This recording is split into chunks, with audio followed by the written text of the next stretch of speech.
জাতীয় ঐক্যমত্য কমিশনের সঙ্গে রাজনৈতিক দলগুলোর আলোচনা অনুষ্ঠিত হয়েছে।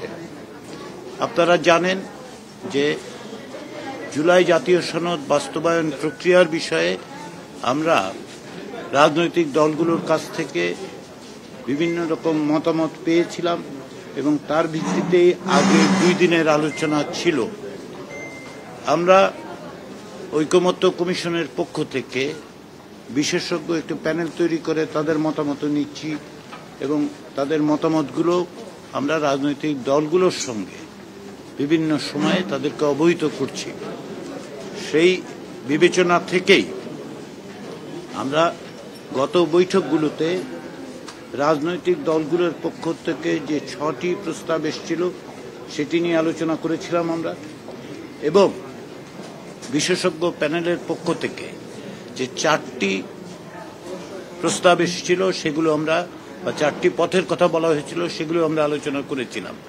তারই ভিত্তিতে রাজনৈতিক দলগুলোর মধ্যে সর্বশেষ আলোচনায় এই ঐকমত্য প্রতিষ্ঠিত হয়েছিল যে যেগুলো সংবিধান সংশ্লিষ্ট নয় সেগুলো অধ্যাদেশ, এবং যে ক্ষেত্রে সরকারি আদেশের মাধ্যমে বাস্তবায়ন সম্ভব সেগুলো তারা করবেন। অর্থাৎ সরকারের পক্ষ থেকে যেন এই উদ্যোগটা নেওয়া হয়, আমরা সরকারকে সে বিষয়ে অবহিত করেছি এবং এইসব পদক্ষেপ নেওয়া হচ্ছে। সংবিধান সংশ্লিষ্ট বিষয়গুলো বাস্তবায়নের পথের ক্ষেত্রে আমাদের বিশেষজ্ঞ প্যানেল আগে 2টো বিষয়ের কথা বলেছিলেন। তার একটি হচ্ছে গণভোট, আর একটি হচ্ছে বিশেষ সাংবিধানিক আদেশ। এই পরিপ্রেক্ষিতে বিশেষজ্ঞদের পক্ষ থেকে এই 2টো বিষয়কে সমন্বিত করে একটি পূর্ণাঙ্গ মতামত কমিশনকে তারা দিয়েছেন এবং সেটা আমরা আজকে রাজনৈতিক দলগুলোর কাছে উপস্থাপন করেছি। আমাদের বিশেষজ্ঞ প্যানেলের কাছ থেকে যে সুপারিশ পাওয়া গেছে, যেটা তারা বলছেন যে তারা ঐকমত্য কমিশনকে এই মতামত দিচ্ছেন যে আমরা এটা সরকারের কাছে সুপারিশ হিসেবে হাজির করতে পারি। তারা বলছেন যে অন্তর্বর্তী সরকার একটি কনস্টিটিউশন অর্ডার, যেটা জুলাই ঘোষণার 22 দফা অনুসরণ করে ঘোষণা করতে পারে। এই কনস্টিটিউশন অর্ডার এর মধ্যে থাকবে যে কোর রিফর্ম, যেগুলো মূলত সংবিধান সংশ্লিষ্ট যে সমস্ত সংস্কারের কথা বলা হয়েছে সেগুলো থাকবে।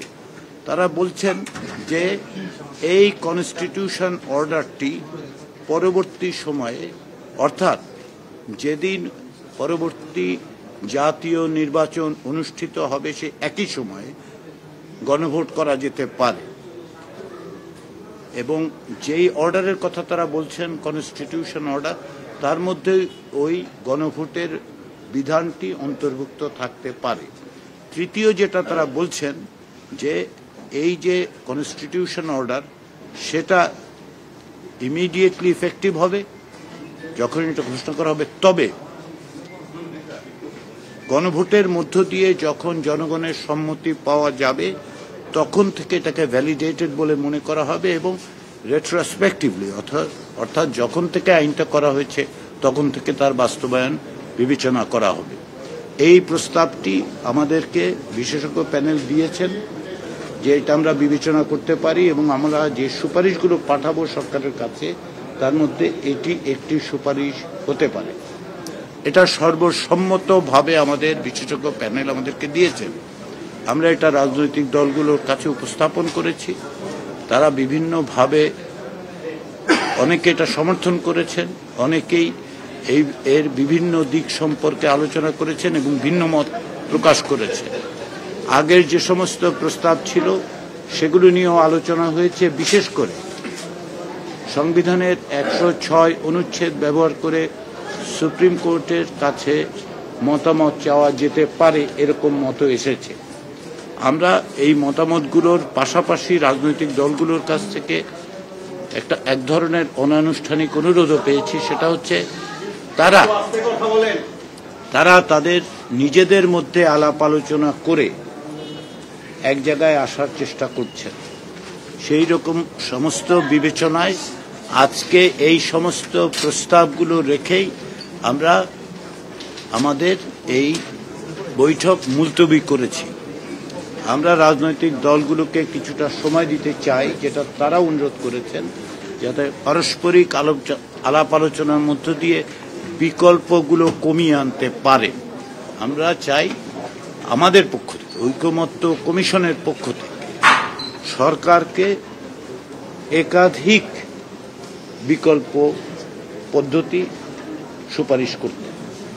সেজন্য এখন যেটা আছে প্রায় 6টির মতো আছে রাজনৈতিক দলগুলোর কাছ থেকে, আর এখন বিশেষজ্ঞ প্যানেলের কাছ থেকে একটি আমাদের হাতে আছে। তো আমরা চাচ্ছি এটা আরো কমিয়ে আনার জন্য, এবং এই ক্ষেত্রে রাজনৈতিক দলগুলো যদি আরো কাছাকাছি আসতে পারে তাহলে সংখ্যাটা কমবে, সরকারের জন্য বাস্তবায়নের বিবেচনা সহজতর হবে। সেই বিবেচনার থেকেই আমরা এখন মুলতবি করছি আলোচনা। রাজনৈতিক দলগুলোর সাথে আমাদের অনানুষ্ঠানিক যোগাযোগ থাকবে এবং আমরা আশা করছি অক্টোবরের শুরুর দিকে আমরা আবার মিলিত হব।